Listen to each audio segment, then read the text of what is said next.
Former US Olympic captain Brian Dunseth, what will Paraguay need to do today to stop this so far unstoppable force of France? Well, they've got to continue to build the momentum and the self-belief after pushing aside Germany in the previous round. Obvious defensive, pragmatic approach, but for France, they've been electric from the start of the tournament. Score multiple goals in every match so far. So consistency in France's attackers. The challenge is moving around a Paraguayan low block out of a comfortable defensive shape. But today, Ellen, it's extreme heat. It's heavy influence of tactics.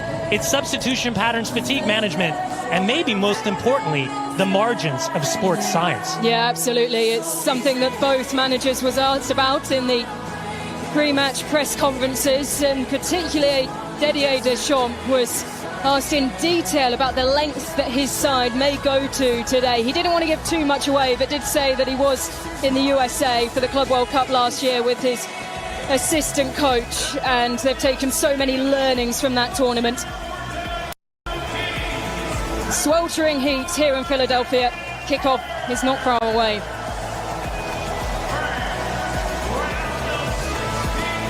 Well, here's a look at the refereeing team for this game.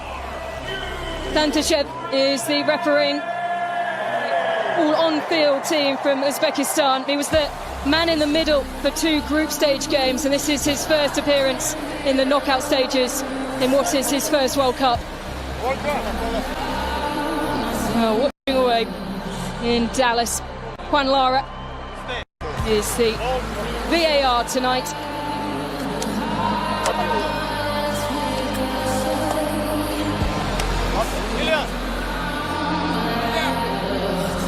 Well, here's a look at the team, starting with Paraguay. Orlando Hill and his backline matched France for clean sheets this tournament, and a huge boost for Paraguay. Aldolete starts despite being a pre-match. Well, what a noise, what a reception here in Philadelphia.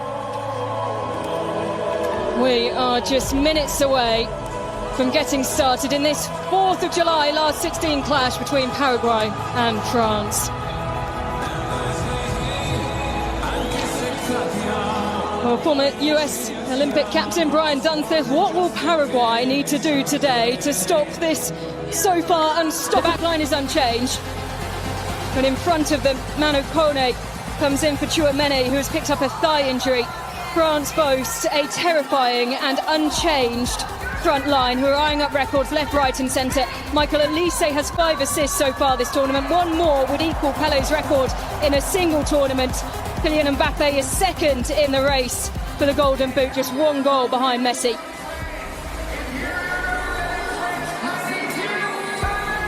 Well, the Argentine Gustavo Alfaro in charge of Paraguay. He says this is not just one more match, as we so frequently hear from head coaches. Says it's a last 16 tie with the world's #1. And there is the man at the helm for France. Full throttle end to his time in charge. Didier Deschamps will end his tenure as France's longest serving head coach at the end of the tournament.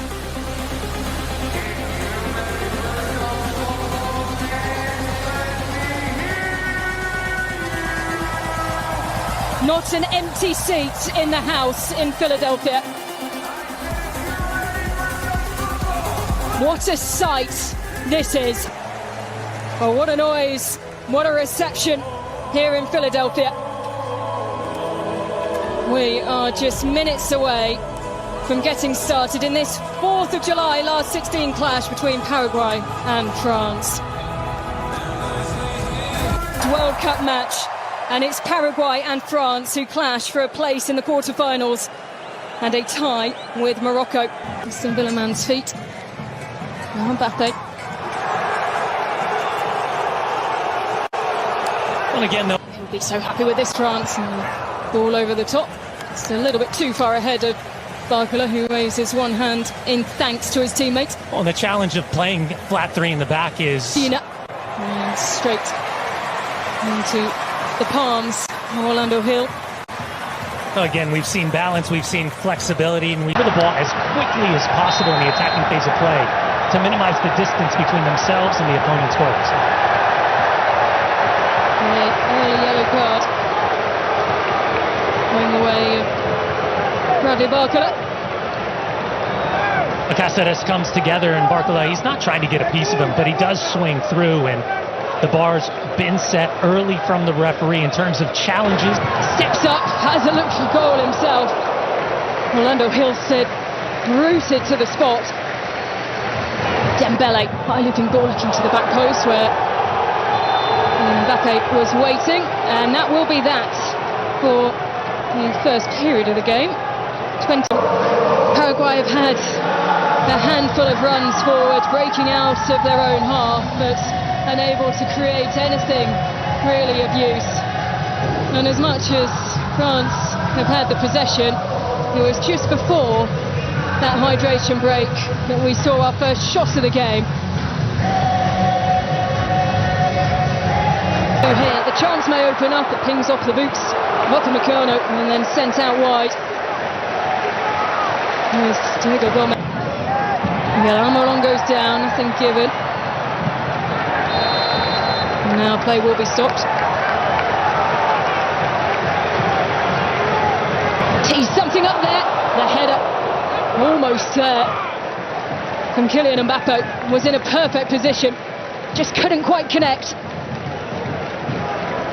And it looked like it might have been Velasquez who comes through, checked from the back shoulder, and Rabiot goes from distance and flies into the crowd. This tournament, no one behind has hit the back of the net, although Rabiot did provide an assist against Senegal.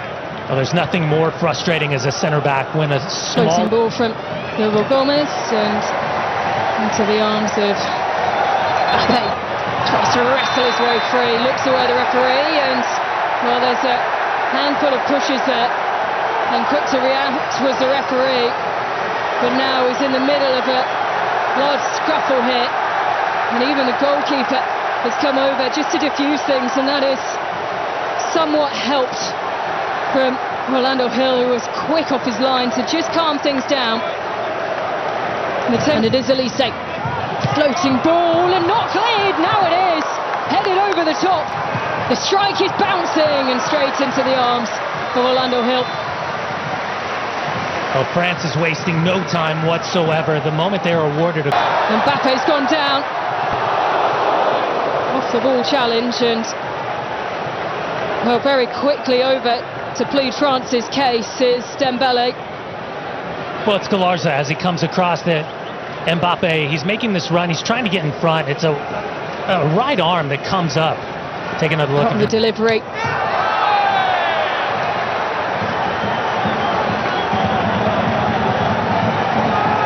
Enciso loses out, and it will go down as a throw for France.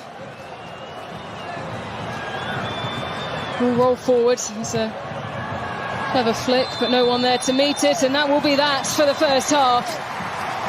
A first half controlled by France, but it will be Paraguay who will be the happier of the two sides as they break. He hasn't had the involvement, the French captain, that he would have wanted in the game. 38 places separate the two sides, but it is half-time here at Philadelphia. Paraguay 0, France 0.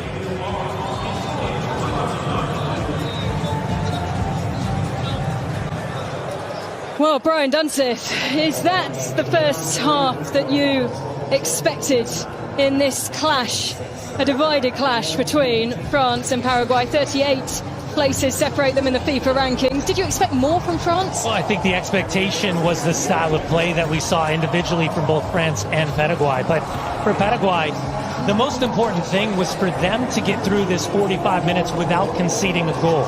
And again, it falls in alignment with their identity, which is simply results over aesthetics. Again, remember, 24% possession as they pushed aside Germany in the round of 32. For France, we talk about athleticism, we talk about star power, we talk about the freedom and fluidity to take the chances and interpret the space that the game gives them. That being said, Didier Deschamps has to be thinking about Desiree Doué and Ryan Cherki in particular to be impact players in this second half.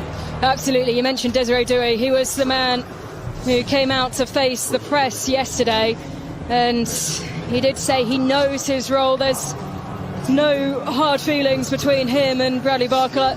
He knows that when he's required, when he's called upon, he will step up. And, well, at times, Julio Enciso has stepped up. He is, of course,